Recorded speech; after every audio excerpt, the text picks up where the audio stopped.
Saudara-saudari sekalian, eh, sebelum perkuliahan kita eh, dilanjutkan, ada beberapa hal yang perlu kita sepakati bersama. Di sini ada kontrak kuliah yang perlu kalian perhatikan ya. Ini kesepakatan kita bersama. Kalau ada hal yang perlu ditanyakan, silakan nanti Anda raise hand lalu ajukan pertanyaan.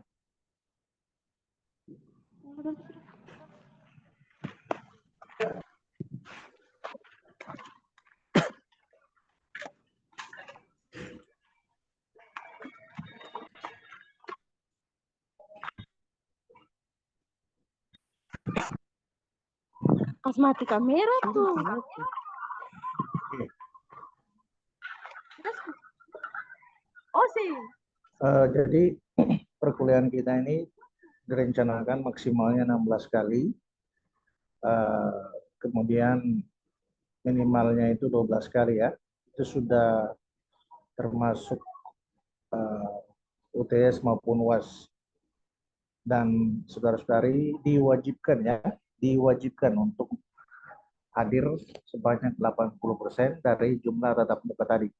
Jadi dari 16 kali tatap muka Anda diwajibkan hadir 80%. Persentase kehadiran itu 80% ya.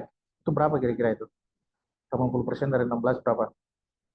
Nah, nanti dipikir bisa juga kalau 12 kali berarti 80% dari 12. Anda pikir aja nanti berapa ya. Kemudian seperti yang sudah saya singgung di awal bahwa perkuliahan kita ini bisa kita lakukan secara Ini apa? luring maupun daring ya. Jadi kalau daring ini tergantung kondisi ya. Kemudian poin 4 saya rasa jelas ya. Iya, Kalau Pak. online itu berarti videonya diaktifkan. Saya juga tidak lihat Anda punya wajah satu persatu kok. Yang saya lihat di sini materi lalu saya bagiin ke Anda. Ya. Oke. Kemudian perhatian untuk setiap tugas yang diberikan itu eh, agar dikumpulkan tepat waktu ya, disubmit nanti kita paperless aja ya. Jadi Anda kirim soft copy-nya aja via Google Classroom ya. Jadi sesudah ini mungkin saya buatkan. Jadi nanti tugasnya itu dikumpulkan tepat waktu. Kalau via Google Classroom kan ada notifikasi di situ. Anda masukkan tepat waktu atau Anda terlambat berapa menit atau jam ataupun hari. Di situ ada. Dan untuk keterlambatan itu ada konsekuensi pengurangan nilai ya. Baik. Kemudian saudara-saudari diwajibkan untuk belajar mandiri. Jangan cuma saat perkuliahan baru Anda buka buku. Tapi di luar perkuliahan secara virtual maupun tatap muka langsung, Anda wajib untuk mengembangkan diri secara mandiri. Ya, dengan mengacu pada RPP yang nanti saya bagikan juga ke Anda, rencana perkuliahan ya. Anda lihat topik-topik yang kita bahas, Anda bisa cari sumber belajar yang lain di samping sumber belajar yang saya gunakan. Ya. Kemudian untuk nilai akhir, masing-masing Anda sudah tahu kan? Nanti saya mengikuti aturan. Jadi kita menyesuaikan dengan formula penilaian yang diberikan di Siakat. Ya, saya tidak keluar dari situ. Kita stick pada aturan ya. Oke, ini beberapa hal yang perlu saudara-saudari ketahui sebelum kita masuk pada perkuliahan metode numerik. Kira-kira ada pertanyaan tidak? Ada pertanyaan? Baik, saya anggap jelas ya. Iya, Pak. Baik, oke. Sekarang kita akan lihat untuk namanya RPP ya.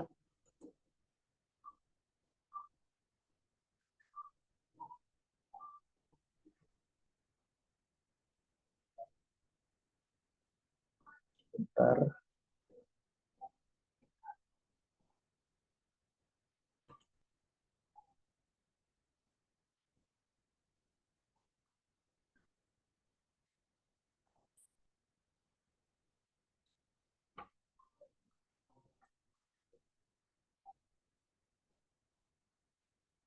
Yang sekarang tampak di layar masing-masing itu ini ya, Windows Explorer ya. Oke, saya mau bagikan RPP. Sudah bisa lihat belum? RPP-nya sudah bisa dilihat? Belum, Pak. Belum, Pak.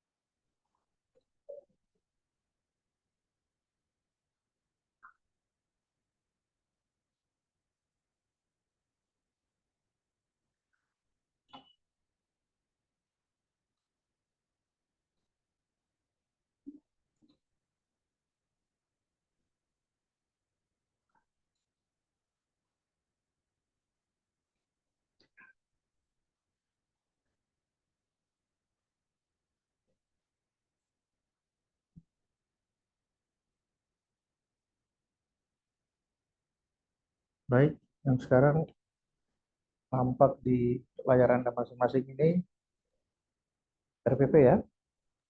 Iya, Iya, Pak. Pak. Baik. Nah, jadi untuk mata kuliah metode numerik ini eh, mata kuliah persyarat untuk kita masuk pada mata kuliah metode numerik ini, eh, pertama Anda sudah harus lulus kalkulus diferensial, kemudian kalkulus integral, kemudian aljabar linear, kemudian persamaan diferensial, dan pemrograman ya. Pemrograman karena nanti ada algoritma, ada program-program terkait metode-metode, misalkan pencarian akar, di situ ada Newton-Raphson, ada bagi dua, ada metode posisi palsu, ataupun metode secant. Nanti Anda gunakan Pascal untuk praktek ya. Oke. Iya, Pak. Ini ada capaian pembelajaran yang perlu saudara-saudara lihat ya. Nah, jadi sesudah mempelajari mata kuliah ini, Anda semua diharapkan untuk mampu menyelesaikan masalah matematika dengan menggunakan bahasa pemrograman, ya, salah satunya, dan menggunakan pendekatan untuk menyelesaikan masalah-masalah terkait penerapan metode numerik. Itu capaian pembelajaran dari mata kuliah ini, ya.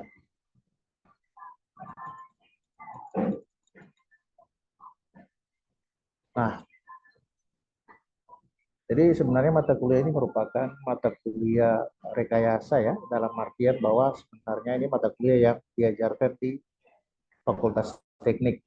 Nah, kenapa kita di FKIP Matematika harus mempelajari mata kuliah ini? Karena makna dari perhitungan sebenarnya bukan Anda hanya tahu menggunakan prosedur operasi ya, baik penjumlahan, pengurangan, perkalian, pembagian, dan seterusnya. Tapi Anda harus dimaknai kenapa harus kita jumlahkan, kenapa harus kita kurangkan, kenapa harus kita kalikan. kenapa harus kita bagikan, kenapa harus kita buat perpangkatan, dan seterusnya. Jadi saudara-saudari mempelajari mata kuliah ini tujuannya demikian. Oh, kenapa sampai harus gunakan operasi hitung misalkan pembagian. Jadi bukan cuma sesuatu yang sifatnya prosedur, Anda cuma tahu seperti itu tapi tidak mengetahui makna di balik apa yang Anda lakukan, ya. Jadi dalam mata kuliah ini ada topik-topik yang nanti saudara-saudari sekalian akan kaji, akan telaah ya. Pertama, akar-akar persamaan. Kemudian kedua itu persamaan aljabar linear, kemudian ketiga interpolasi, keempat diferensiasi, dan yang terakhir integrasi numerik. Nah, itu sebabnya tadi saya sudah singgung di awal, ada mata-mata kuliah prasyarat yang harus saudara-saudari kuasai, sudah menjadi bekal dasar ya, kemampuan awal yang sudah ada, sehingga nanti Anda tidak kesulitan dalam mata kuliah metode numerik. Nah, ini materi yang akan kita kaji. Memang nanti di awal dikasih pengantar, dalam pengantar ini atau pendahuluan ini, saudara-saudari akan diberi gambaran kenapa sampai harus mempelajari metode numerik. Dari pengantar itu akan diarahkan ke solusi matematik, solusi masalah matematika dengan cara analitik maupun dengan cara hampiran, ya. Nanti ada metode analitik, metode hampiran, di mana akan memberikan hasil yang untuk metode analitik hasilnya eksak, dan metode hampiran itu merupakan nilai-nilai hampiran, ya. Hasilnya merupakan nilai hampiran. Baik, itu untuk materi yang pertama. Kemudian nanti sesudahnya saudara-saudari akan mempelajari akar persamaan non-linear ya. Akar persamaan non-linear. Kemudian dilanjutkan dengan sistem persamaan linear. Selanjutnya interpolasi. Dan sesudah interpolasi kita akan lanjut dengan turunan numerik. Nah, diferensial kan? Makanya tadi saya bilang di awal harus sudah lulus kalkulus diferensial. Kemudian yang terakhir integral numerik. Nah, makanya tadi saya bilang sudah harus lulus kalkulus integral juga. Nah, ada sistem persamaan linear juga, makanya tadi saya singgung harus sudah lulus aljabar linear juga. Ya, oke. Itu terkait materi yang akan dikaji. Selanjutnya, ini sumber belajar yang saya gunakan ya. Nanti Anda bisa menambahkan dengan sumber belajar lain. Banyak bisa Anda cari di internet. Tapi di sini saya sumber belajar utama ya, referensi utama yang saya gunakan itu ada bahan ajar, kemudian buku-buku pendukung ya. Yang pertama itu numerical analysis, ini edisi ke-9, itu karangan Richard Burden dan Douglas Fair's ya. Ini tahun terbitannya 2011. Kemudian buku yang kedua itu Numerical Methods in Engineering with Python ya. Ini edisi ketiga karangan Jan Gusalas ya. Dan buku yang ketiga adalah Numerical Python Scientific Computing and Data Science Application with NumPy ya, SciPy dan Matplotlib. Ini edisi kedua, di karangan Robert Johansen ya. Baik. Oke. Mata kuliah persyarat. Tadi saya sudah singgung. Mungkin saya sudah singgung tadi ini untuk memperjelas pengulangan aja untuk Anda memperjelas lebih jelas lagi. Mungkin ada yang baru gabung juga. Jadi mata kuliah persyarat tadi saya sudah singgung, kalkulus diferensial harus lulus ya. kemudian kalkulus integral, kemudian aljabar linear, kemudian pemrograman. Ada tambahan satu sebenarnya itu persamaan diferensial ya. Baik.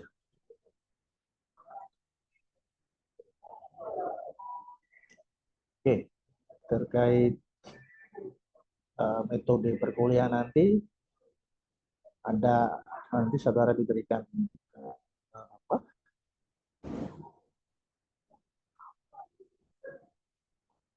studi kasus ya. Kemudian nanti ada diskusi. Nah, ini untuk bahan kajian galat ya. Yang pertama, untuk minggu pertama ini kita akan kaji tentang galat. Nanti sesaat lagi akan kita coba masuk. Oke. Kemudian untuk minggu kedua hingga minggu keempat yang akan kita kaji adalah akar-akar persamaan ya. Nah, ini kemudian ada lokalisasi akar. Nah, ini metode-metode numerik untuk mencari akar dari suatu persamaan. Ada metode bagi dua, ada metode sekant, dan metode Newton-Raphson. Ada satu metode lagi yang mungkin belum ditaruh di sini, interpolasi linear ya. Oke, ini untuk minggu kedua hingga minggu keempat.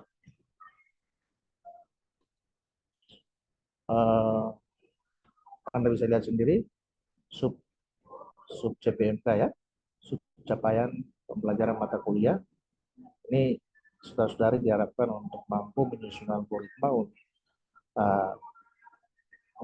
algoritma untuk menentukan akar-akar persamaan linear dan non-linear dengan menggunakan metode bagi dua atau dissection, metode titik tetap, kemudian metode posisi palsu, dan metode Newton-Raphson.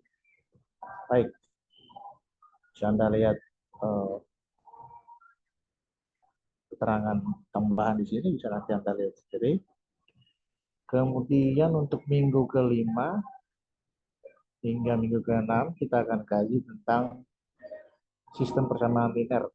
Nah, dalam sistem persamaan linear ini bagian kita kaji eliminasi Gauss, kemudian eliminasi Gauss-Jordan, kemudian iterasi Jacobi, dan yang terakhir iterasi Gauss-Seidel ya.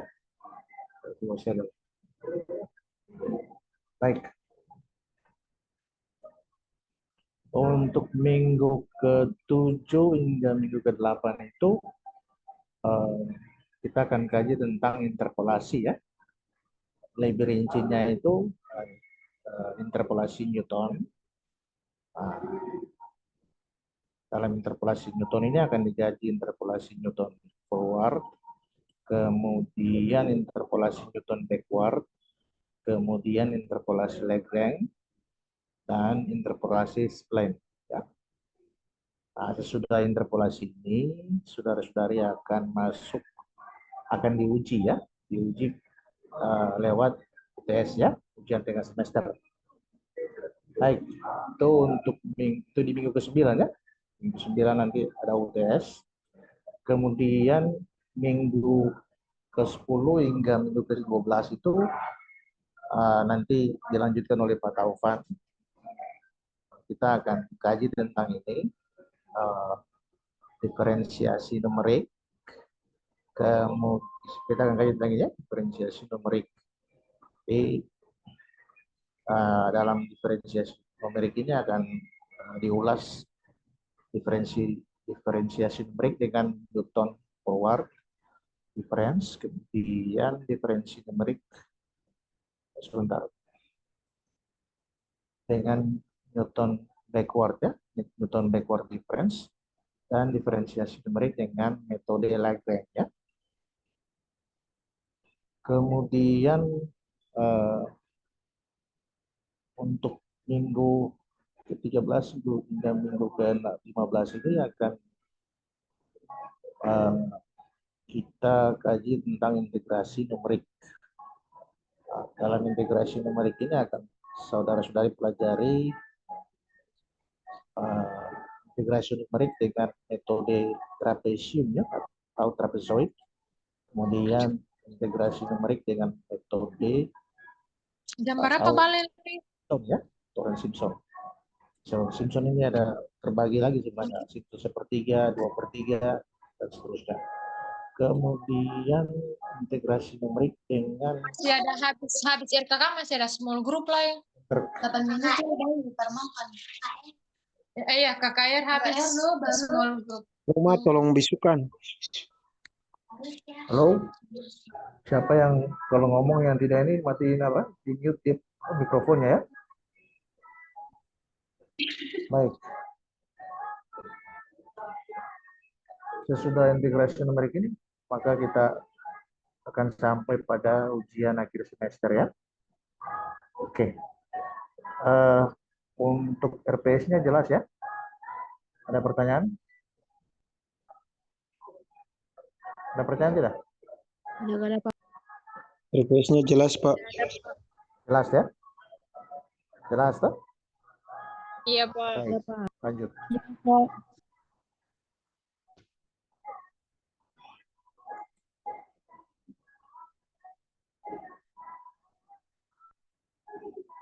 Oke.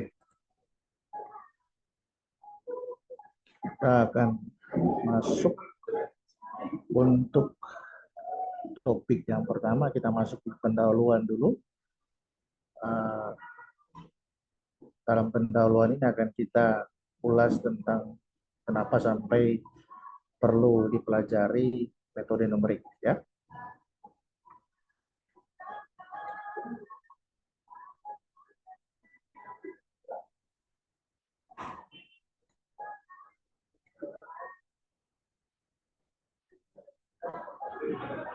Oke.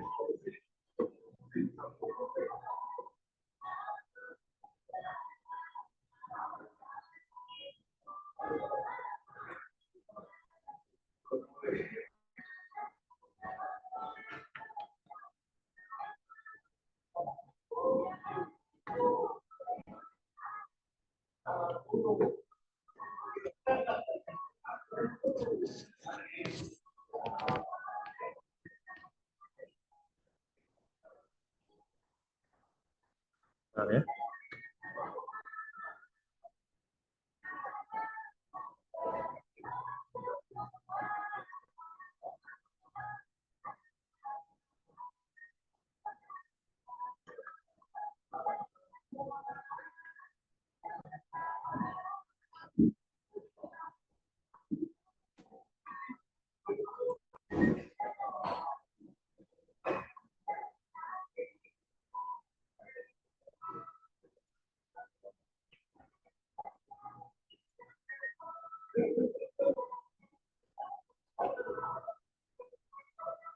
Oke.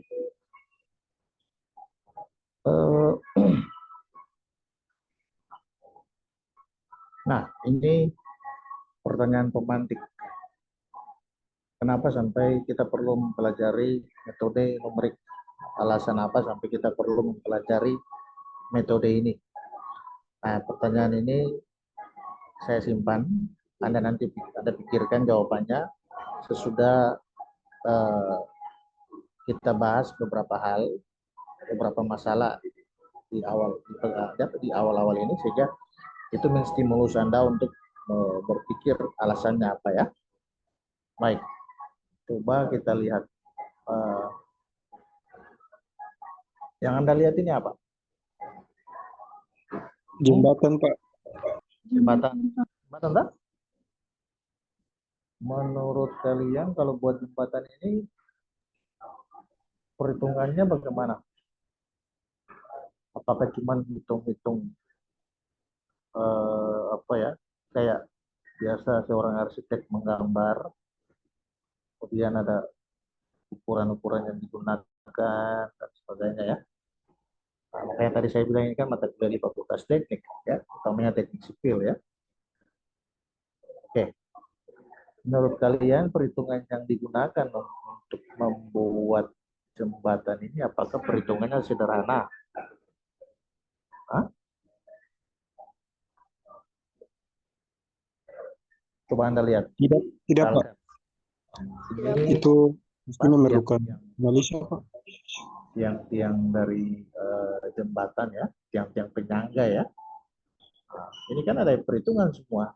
Bagaimana perhitungan ketamatan, daya daya tahan beban ya, untuk nanti entah berapa banyak kendaraan yang akan lewat, jenis kendaraan yang disyaratkan bobot maksimal kendaraan itu maksimal berapa ton ya, atau berapa ratus kilogram atau ya seperti itu. Jadi jenis kendaraan apa? Misalkan kendaraan pribadi, kendaraan bis, ataupun truk ya, truk dengan muatan-muatan yang beratnya bisa sampai ratusan kilogram ya. Misalkan kalian lihat itu kayak mobil-mobil kontainer, kendaraan truk-truk kontainer itu ya.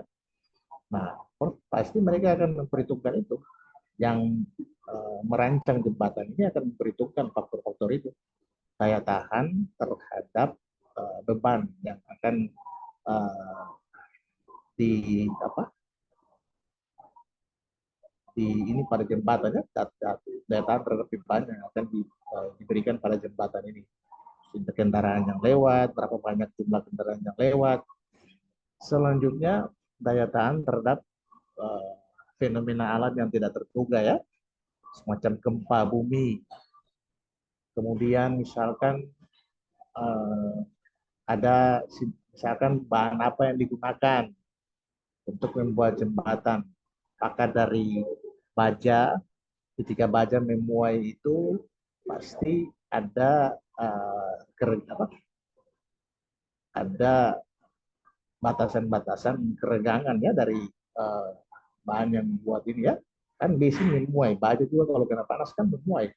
Ya, mengembang ya. Itu kan semua dihitung. Nah, sehingga hal-hal tersebut tentu saja perhitungannya menggunakan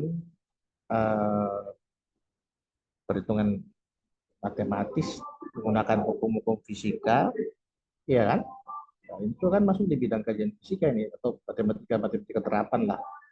Nah, biasa di teknik itu matematika teknik. Nah, perhitungan yang bisa kalian lihat di sini, sketsa yang dibuat sini, tentu saja bukan perhitungan yang sederhana, tapi perhitungan yang rumit. Perhitungan yang rumit. Nah, untuk menghitung bisa dengan secara analitik rasanya sulit ya. Maka biasanya digunakan bantuan aplikasi. Menggunakan bantuan aplikasi untuk menghitung faktor-faktor yang akan dibebankan pada jembatan ini. Faktor-faktor yang akan dihadapi oleh kondisi pada jembatan kemudian hari ketika sudah digunakan ya. Nah, itu yang menjadi deskripsi awal untuk saudara-saudara pikir. Untuk membuat seperti ini kan butuh perhitungan yang tidak gampang, perhitungan yang rumit. Dan kalau perhitungan, nanti ada gambaran perhitungan-perhitungan seperti apa ya. Baik, coba kita kaji. Anda lihat untuk ini beberapa persamaan ya, beberapa persoalan matematika. Misalkan seperti ini.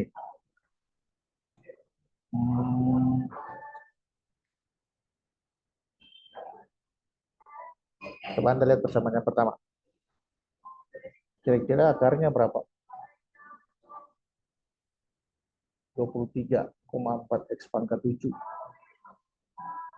kurang 1,25 X pangkat 6 tambah 120 X pangkat 4 tambah 15 X pangkat 3 kurang 120 X pangkat 2 kurang X tambah 100 dengan 0.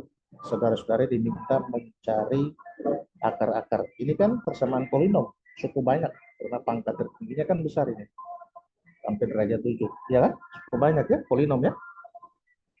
Oke, kalau persamaan kuadrat saya rasa itu persamaan yang sederhana dan tidak sulit buat Anda. Nah, tadi kan di awal ini ada nanti topik yang kita kaji adalah solusi persamaan non-linear. Non-linear berarti pangkat tertingginya lebih dari satu. Persamaan kuadrat kan masuk. Nah, ini bukan lagi persamaan kuadrat. Persamaan yang pangkatnya sudah 7 ini. Derajat tertinggi adalah 7. Ya. Baik. Berikutnya, saudara-saudara lihat di sini ada persamaan bentuk akar ya. Akar pangkat dari 27,8 pangkat 5x kurang 1x itu sama dengan cos pangkat negatif 1 kali 120x pangkat 2 tambah akar 2x per 17x kurang 65. Anda diminta menentukan nilai x. Nah, kira-kira cari bagaimana?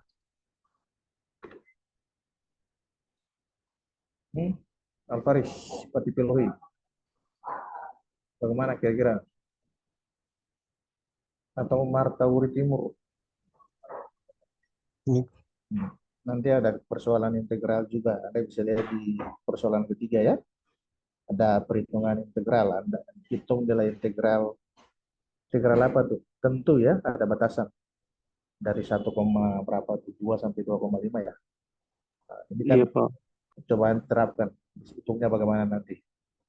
Ini gambaran sederhana kenapa sampai kita memerlukan atau perlu belajar metode numerik. Saya akan kasih contoh lain, mungkin sebagai pengantar untuk Anda, sehingga Anda bisa memilah mana persoalan matematika yang sederhana dan mana persoalan matematika yang memang butuh pendekatan-pendekatan yang kita lebih kenal dengan metode-metode hampiran. Ya. Baik, saya akan coba di sini.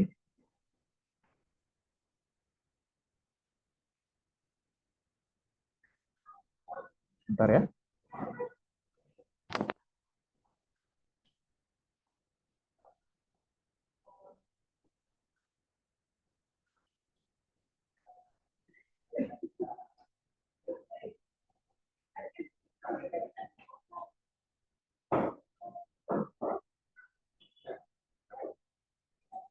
Nah, tadi ada persamaan polinom. Sekarang saya coba persamaan yang sederhana aja lah. Kita ambil persamaan kuadrat dulu. Bentar ya. Oke.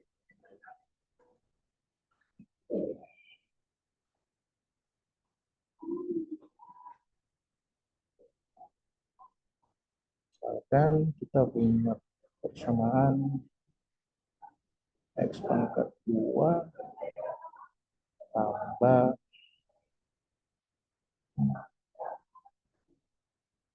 6x tambah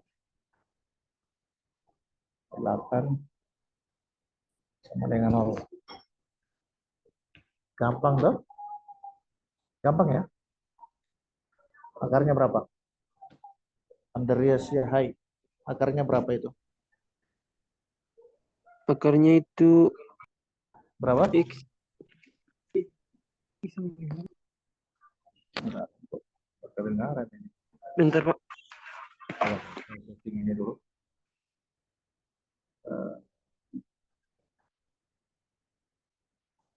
Kita menyelesaikan persamaan ini dengan berapa cara? Saya bisa beritahu Itu saya berapa cara? akarnya X Dengan metode apa? tambah 2 tambah 4, Pak.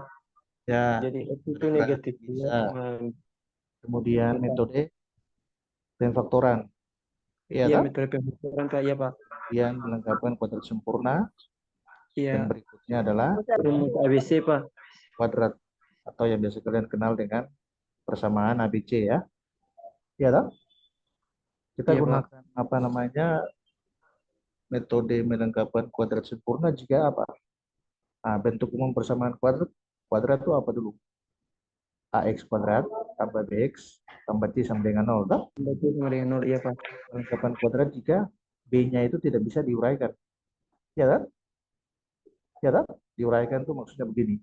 Hasil penjumlahnya dapat berapa? 6 di situ dan hasil perkalian dapat 8.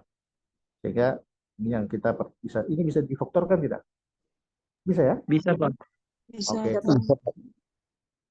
Kita coba sama-sama ya. Ya, Pak. Oke.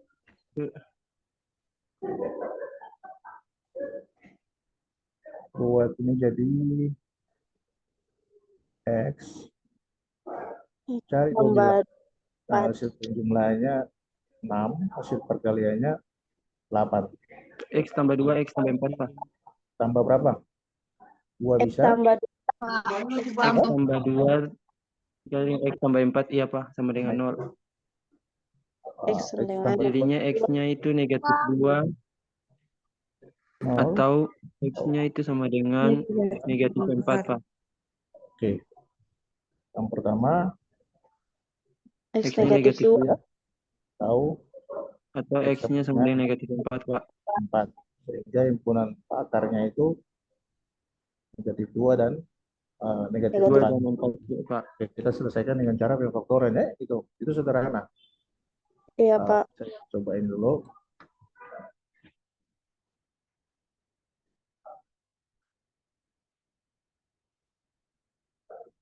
Ini dengan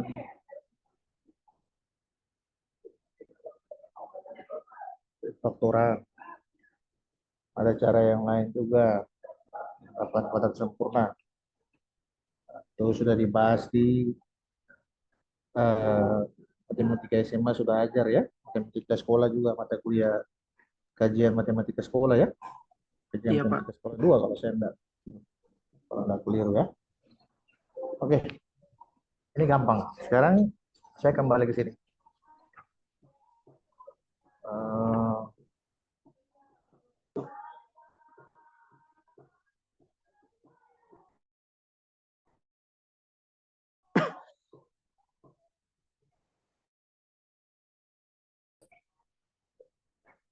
Soalan pertama, kedua.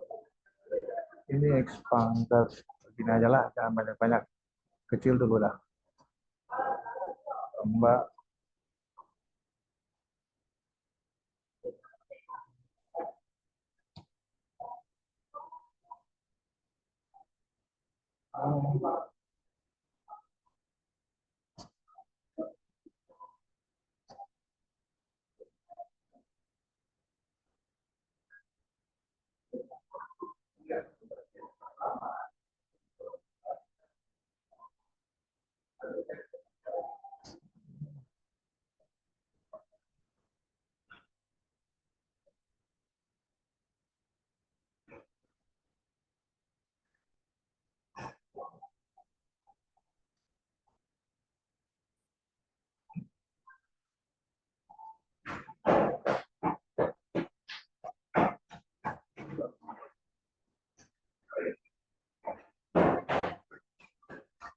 Anda diminta dari akar dari persamaan ini. Bagaimana? Pakai metode Horner, Pak. Bagaimana? Tapi Pakai metode apa? Horner, Pak, bisa, Pak? Metode Horner dari kalkulus ya. Perkalian bersarang ya. Iya, Pak. Pembagian bersusun. Iya kan? Horner ya. Iya, Pak. Iya, Pak. Iya kan? Iya, Pak, untuk Iya, mencari Pak. akar dari Nah, polinomial, Pak. metode Horner itu gampang. Kalau saya mau pangkat di atas ini jadi ratusan bagaimana? Masih bisa Horner? Atau balik ke tadi aja dah. Yang pertama ini bagaimana? Masih bisa Horner? Masih bisa, Pak. Tidak, Pak. Tidak, Pak. Bisa? Bisa? Bisa Horner juga yang pertamanya.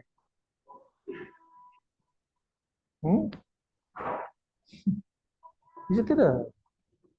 Masih bisa, Pak. Karena dia pangkat masih Sabar, pangkat sabar. 7.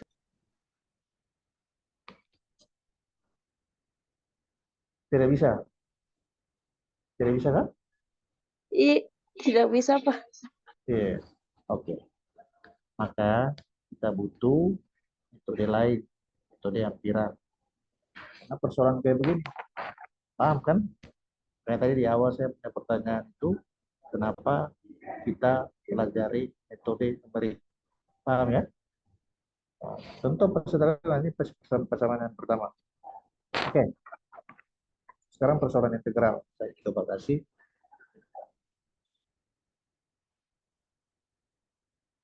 Kalau kayak begini. Ini tadi kalian bilang apa?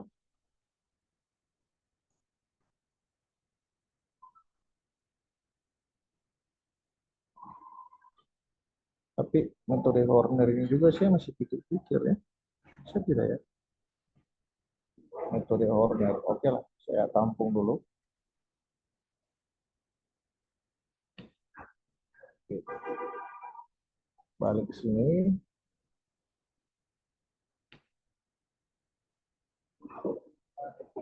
Kalau integral kayak begini dari 50 sampai fx-nya saya belum taruh. Dari isi gampang 2x pangkat 2 tambah 5x, hasilnya berapa? Siapa yang pakai laptop untuk pekerjaan lebih share screen juga ya? Saya mau lihat perhitungan Anda.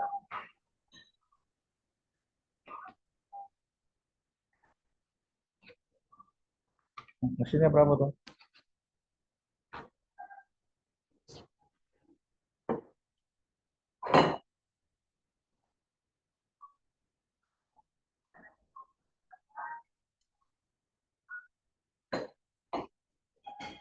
Udah bahas belum?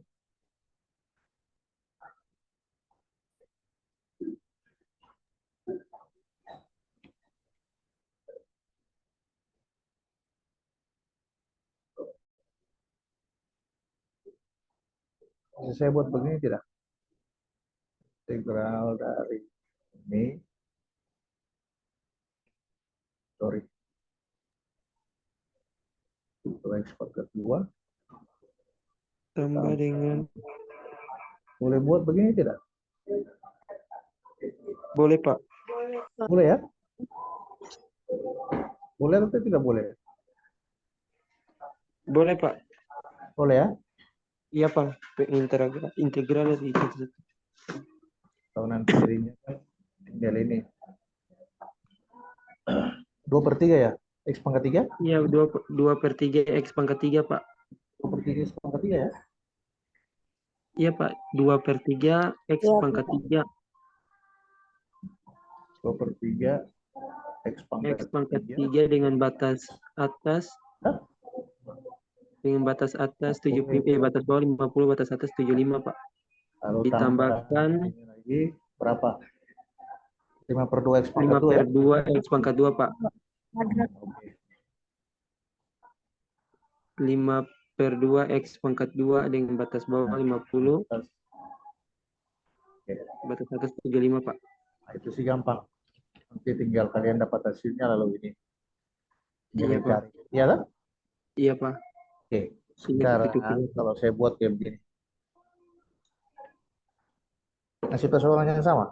Cuman nanti agak beda dikit lah.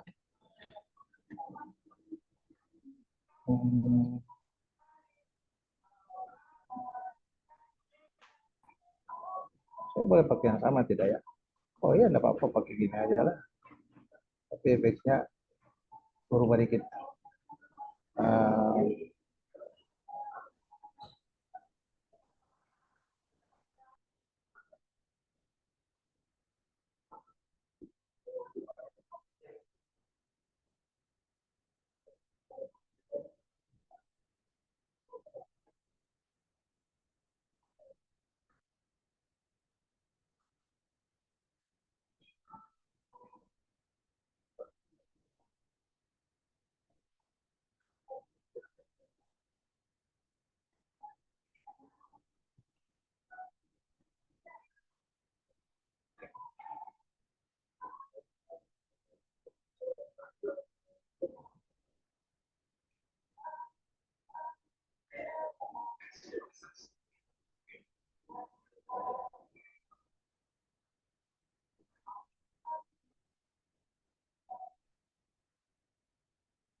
Begini aja dulu lah.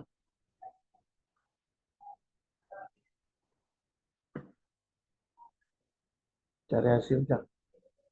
Bagaimana? Bisa Pak, tapi caranya sangat panjang Pak. Berapa? Bisa. Bisa. Tapi angkanya nanti besar-besar dan juga cara kerjanya juga panjang Pak. Karena Sabar ya. katanya kayak satu-satu.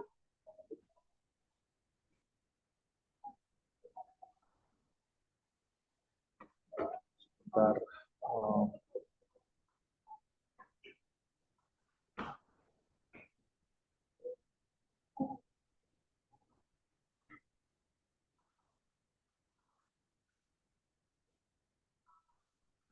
baik.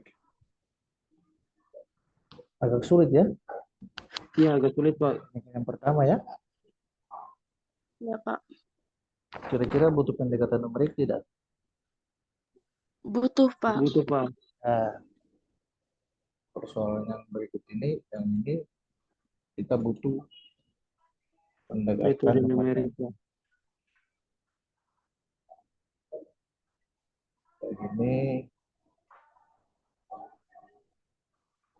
Nah, ini yang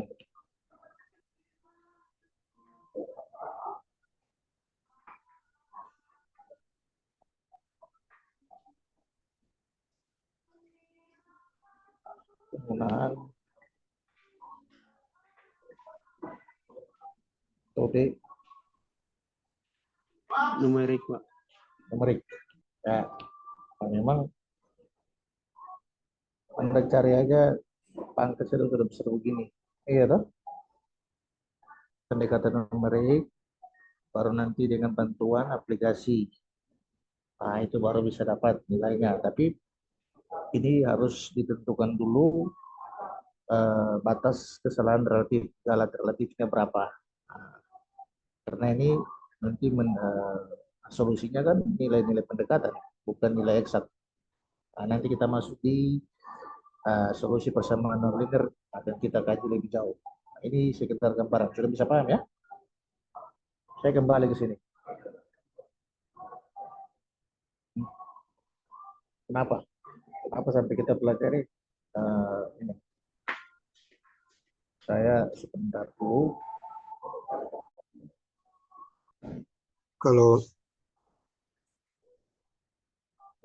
Mungkin Kalau menurut saya Pak. ini sebentar.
Tes. Baru saya kedengarannya?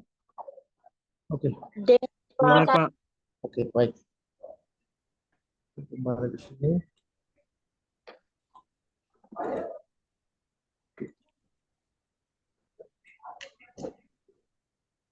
Oke, sedikit ini. Oke. Iya, Pak.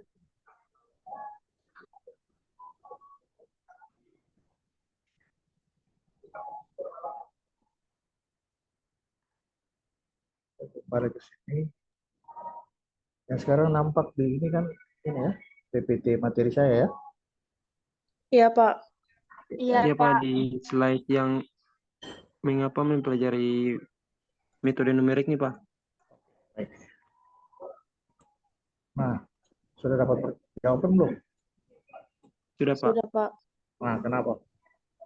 Metode numerik adalah mengapa kita mempelajari metode numerik untuk mempermudah kita dalam mengerjakan soal yang harusnya dikerjakan dengan cara panjang atau dengan metode-metode yang lebih rumit.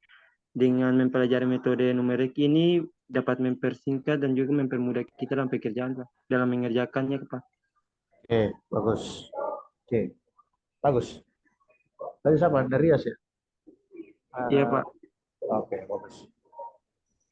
Ada jawaban yang lain? Ada, Pak. Oke, Saya, silakan. Pak. Silakan. Mengapa kita mempelajari metode numerik? Alasannya karena tidak semua masalah dalam matematika itu bisa diselesaikan dengan metode analitik dan memungkinkan untuk memperhitungkan masalah matematika yang kompleks dan dapat diselesaikan dengan cepat dan praktis, Pak. Oke, bagus. Nah, itu tadi jawaban Andreas benar dan disempurnakan juga oleh yang barusan. Jadi dua-duanya benar ya. Oke. Jadi jawaban yang barusan lebih memperjelas karena tidak semua persoalan matematika itu bisa diselesaikan secara analitik. Maka diperlukan metode-metode ampiran untuk mengatasi persoalan-persoalan yang tidak bisa diselesaikan secara analitik.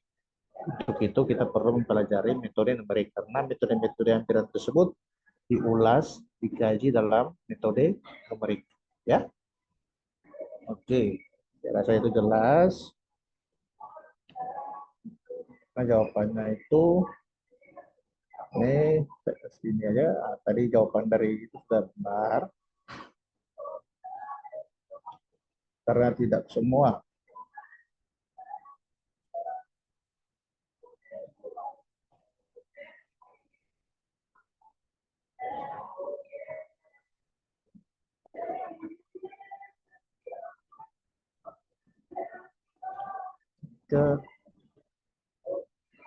bisa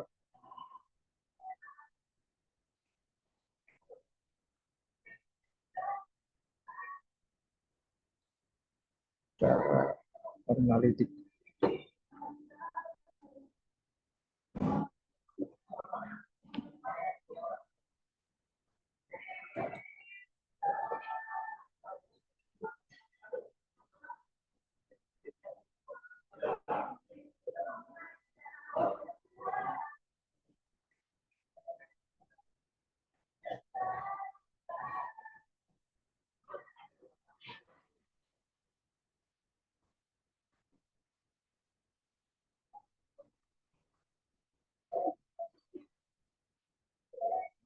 Metode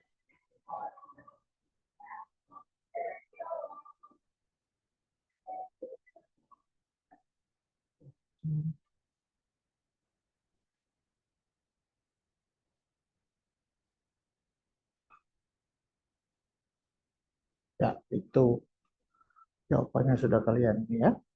Oke.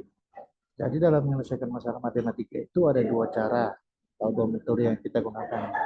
Metode analitik dan metode ampiran. Saya lanjut. Nah, ini untuk jawaban yang tadi. Jadi kenapa kita mempelajari metode numerik? Oke, yang pertama itu karena tidak semua masalah matematika dalam kehidupan sehari-hari itu bisa diselesaikan dengan metode analitik, ya. Sehingga kita perlu metode hampiran. Kemudian yang kedua bahwa perkembangan teknologi komputer ya dan teknologi digital ya, sekarang internet ya. Perkembangan teknologi komputer dan teknologi internet itu menyediakan sejumlah aplikasi atau software sehingga memungkinkan perhitungan masalah matematika yang kompleks. Nah, ini tadi temannya sudah jawab. Masalah yang kompleks bisa diselesaikan dengan cepat dan praktis dengan bantuan software ya. Nah, itu. Ini alasan kenapa kita mempelajari metode numerik. Oke. Terkait dengan jawaban barusan, maka dua jenis metode perhitungan yang saudara-saudari perlu ketahui bahwa pada metode analitis ini memberikan hasil perhitungan yang eksak dan ada metode hampiran, di mana metode hampiran ini memberikan hasil perhitungan yang mendekati nilai eksak atau nilai hampiran. Oke. Ini sebagai pengantar awal untuk Anda. Dari sini nanti menjadi acuan untuk kita masuk ke galat. Jadi nanti ada selisih antara nilai hampiran dan nilai eksak. Nah, itu yang menimbulkan galat atau kesalahan. Nah, baik. Ini sudah paham ya? Ini sebagai pengantar, bisa nangkap ya? Bisa ya? Iya, Pak. Baik. Ya, Pak.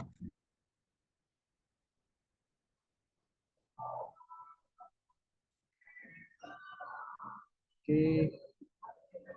Saya coba untuk yang lain.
Oke.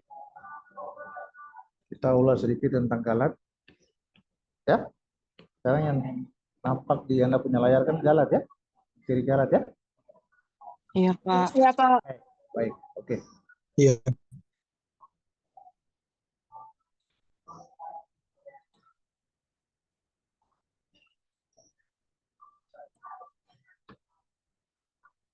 Oke, lanjutan dari tadi, dua metode perhitungan secara analitik maupun perhitungan dengan metode hampiran itu yang akan memberikan masing-masing hasil analitik maupun hasil hampiran, nilai analitik maupun nilai hampiran itu yang menjadi pijakan untuk kita masuk pada pembahasan tentang galat ya. Oke, apa itu galat? Oke. Dan apa yang menyebabkan galat? Kemudian apa saja jenis-jenis galat? Nah, itu hal-hal mendasar yang kita kaji dalam galat ya. Nah, oke, ini bisa Anda lihat contoh. Ini kan ada seseorang yang mengukur bobot tubuhnya menggunakan alat timbang ya. Makan barang, bisa kalian lihat di sini. Beratnya atau bobot tubuhnya itu ada skala-skala kecil ya, 1, 2, 3. Di sini 50 jarum ini kan menunjukkan bobot ya. 50 ini berarti sampai sini kan 10 satuan ya. Ini T-nya berarti 55, lebih 1 berarti 56. Nah, ini merupakan nilai eksak ya. Kemudian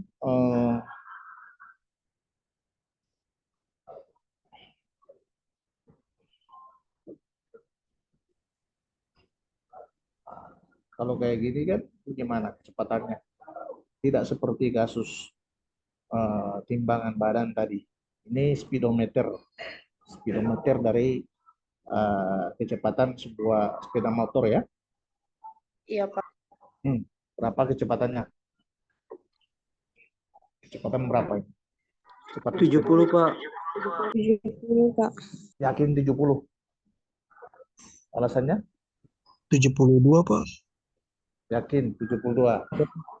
Karena itu kan 60 dengan 80 itu selisihnya 20, Pak. Itu kan ada lebih di 70 kan di tengah antara 60 dan 80, Pak. Sedangkan pas 70 itu ada jarumnya itu ada lebih sedikit itu, Pak. Kalau 70 berarti jarumnya pas di sini. Yang satu kecil nih.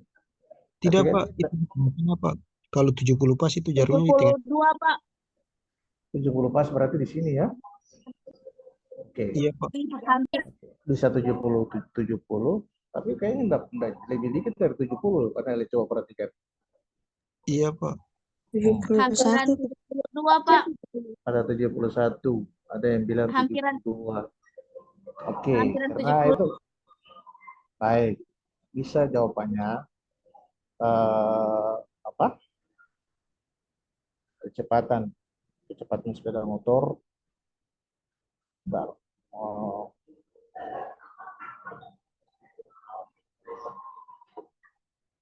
Oke. Bentar ya.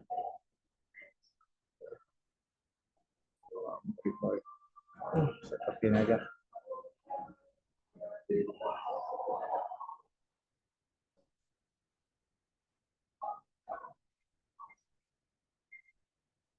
Oke. Ada yang bilang kecepatan itu 70 km per jam ya. Iya, Pak. Tapi saya yakin juga berapa. Ini nanti ada beda antara tanda ini sama sorry. Saya balik. Beda antara ini ya, tanda apa namanya, tanda ini. Ini sih.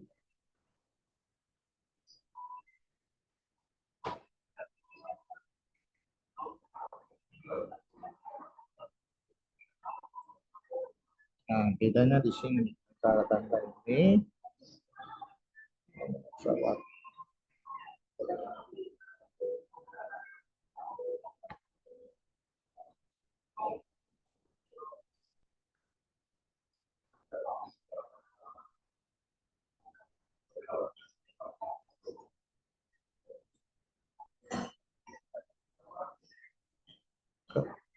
Ini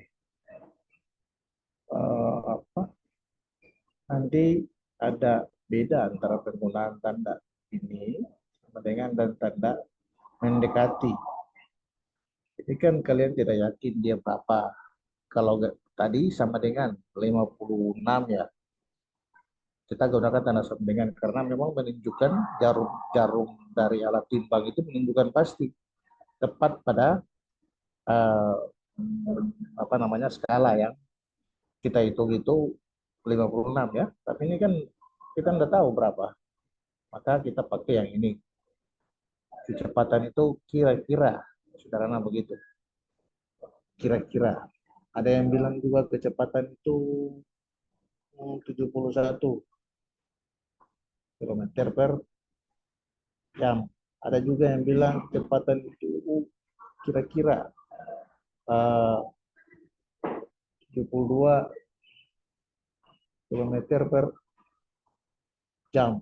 Ya. Oke. Nah ini bisa Anda lihat penggunaan tanda sama dengan maupun tanda mendekati itu sudah menunjukkan apa, penggunaan tanda ini aja sudah menunjukkan beda. Nah, ini untuk suatu nilai yang memang belum diketahui dengan pasti, atau nanti kita kenal dengan nilai hampiran. Kalau ini nilai eksak, makanya dalam perhitungan dengan metode analitik biasa kita gunakan tanda tanda operatornya itu sama dengan ya.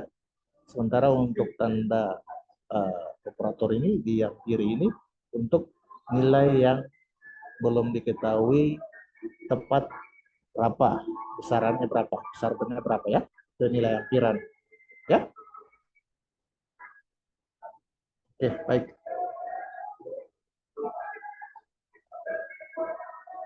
Nah, ini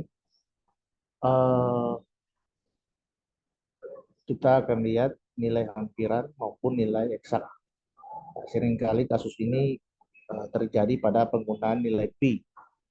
Ya, pi itu kan kita sudah kenal. Ada yang bilang pi sama dengan 3,14. Ada yang bilang sama dengan. Kan itu pada sebenarnya sama dengan itu kesepakatan. Kita sepakat, oh iya, pi itu yang misalkan dalam pembelajaran guru ngomong ke siswa, ya kita sepakati ya nilai pi ini 3,14 bukan 3,14. Kalau ke 3,14 juga itu keliru karena ini terkait dengan nilai tempat ya. Jadi 3,14. Ada yang bilang, makanya biasanya kan 3,14 sama dengan itu karena ada kesepakatan antara pihak-pihak yang menggunakan besaran tersebut, nilai konstanta pi ini ya. Nah, padahal sebenarnya kita tahu bahwa nilai pi ini dia tak hingga sebenarnya. Anda bisa lihat sini kan, 3,14, 159, 265, 36 dan seterusnya. Ini tanda elipsis berarti masih ada nilai-nilai di belakang. Nah, biasanya kalau di sekolah dasar itu kan siswa itu baru belajar berhitung, belum terlalu ini ya, memang kasuistik ya. Ada siswa yang benar-benar cerdas itu ya, kalau perhitungan itu mereka bisa berapa digit di belakang tanda koma itu cepat. Tapi ada siswa yang tidak terlalu tangkas berhitung pada jenjang pendidikan dasar, terutama di kelas 2, 3 ya. Sehingga biasanya untuk memudahkan siswa memahami perhitungan untuk perkalian bilangan desimal, maka untuk besaran pi itu bisa disederhanakan menjadi 3,14. Tujuannya supaya siswa bisa dengan mudah menerapkan operasi perhitungan dan memahami perkalian dengan bilangan desimal. Nah, padahal sebenarnya kalau untuk jenjang yang lebih tinggi di universitas, kita tahu bahwa jangankan universitas, SMP maupun SMA udah tahu bahwa nilai pi ini kan dia panjang ya. Sehingga kalau kita terbiasa menggunakan nilai pi dan kita menggunakan sama dengan 3,14 ini, sebenarnya kita sudah melakukan kekeliruan dalam penentuan besar nilai konstanta, karena Anda tahu bahwa nilai pi ini dia tak hingga, ada berlanjut. Sehingga kadang dalam perhitungan kita tidak sadar kita menggunakan nilai 3,14, sebenarnya kita sudah melakukan kekeliruan atau kesalahan dalam perhitungan. Ini yang menimbulkan ini galat ya, galat. Oke. Ini yang biasanya terjadi, seringkali terjadi tanpa disadari ya. Nah, ini di kesempatan perkuliahan ini untuk saudara-saudari pahami bahwa galat itu muncul karena kesalahan atau kekeliruan dalam perhitungan ya. Nanti jenis-jenis galat kita lihat di pembahasan lebih lanjut ya. Oke. Ini saya gunakan konstanta pi sebagai ilustrasi sederhana ya. Nah, jadi di sini apa yang harus kita pahami tentang galat? Yang harus dipahami adalah bagaimana menghitung galat dan bagaimana terjadinya galat ya. Ini yang nanti kita kaji. Kemudian kenapa kita harus pahami galat? Karena galat itu terkait dengan seberapa dekat solusi hampiran terhadap nilai sejati atau nilai eksak. Sehingga kita perlu memahami galat. Karena tadi di awal saya bilang ada batas kesalahan relatif, batas toleransi kesalahan, berapa persen, biasanya gitu. Oke, dan Anda perlu ketahui bahwa semakin kecil galat, maka semakin teliti solusi numerik yang kita buat. Ya. Semakin kecil galat, maka semakin teliti. Semakin besar galat, maka ada semakin besar kesalahan yang kita lakukan. Ya, itu bedanya. Jadi secara matematis galat itu merupakan dari definisi yang ini, maka kita bisa dari apa namanya beberapa pengertian ini, maka Anda bisa pahami bahwa galat itu merupakan selisih antara nilai hampiran dan nilai sejati. Dan misalkan kita notasikan bahwa galat itu adalah A dan nilai nilai sejati itu A dan nilai hampiran itu A atau P ya. Maka secara matematis galat itu kita rumuskan, misalkan galat itu kita notasikan dengan E ya. Jadi kita secara matematisnya kita formulasikan ini ya. Jadi galat itu selisih antara nilai hampiran dan nilai sejati, atau E sama dengan A kurang atau P ya. Ini dia.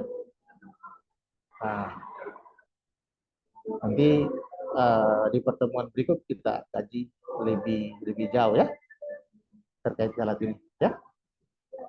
Oke. Di Iya, Pak. hari Selasa depan ya. Baik.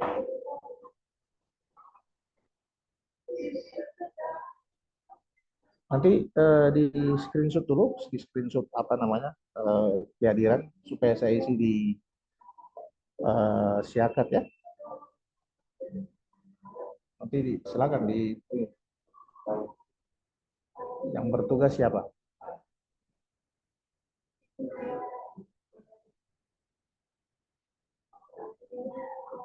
Oke, baik. Saya coba kita singgung ini, kita akan bahas sedikit.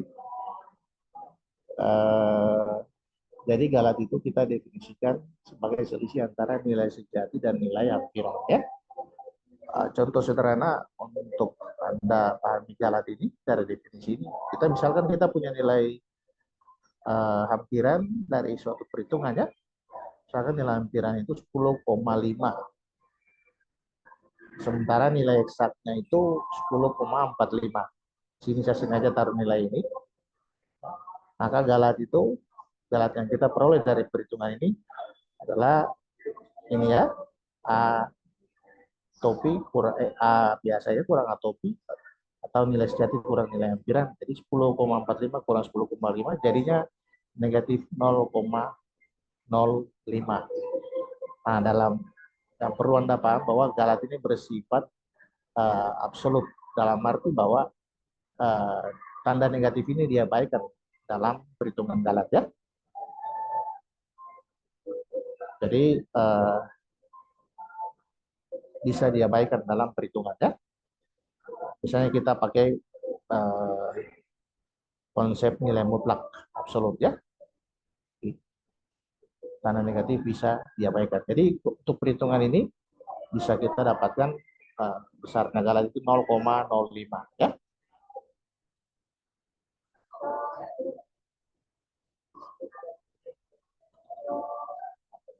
Oke, untuk interpretasi nilai galat ini akan kita kaji di pertemuan berikut. Kita akan berlanjut juga dengan jenis-jenis galat sampai pada galat pemotongan. Kita gunakan Garrett Taylor sebagai bantuan untuk Anda memahami galat pemotongan. Ya, oke, sudah dibuatkan screenshot untuk kehadiran hari ini. Sudah? Sampai bertugas atau saya nyalakan ini aja ya? Sudah, nanti dibagikan di WhatsApp grup untuk mata kuliah ini ya. Iya, Pak.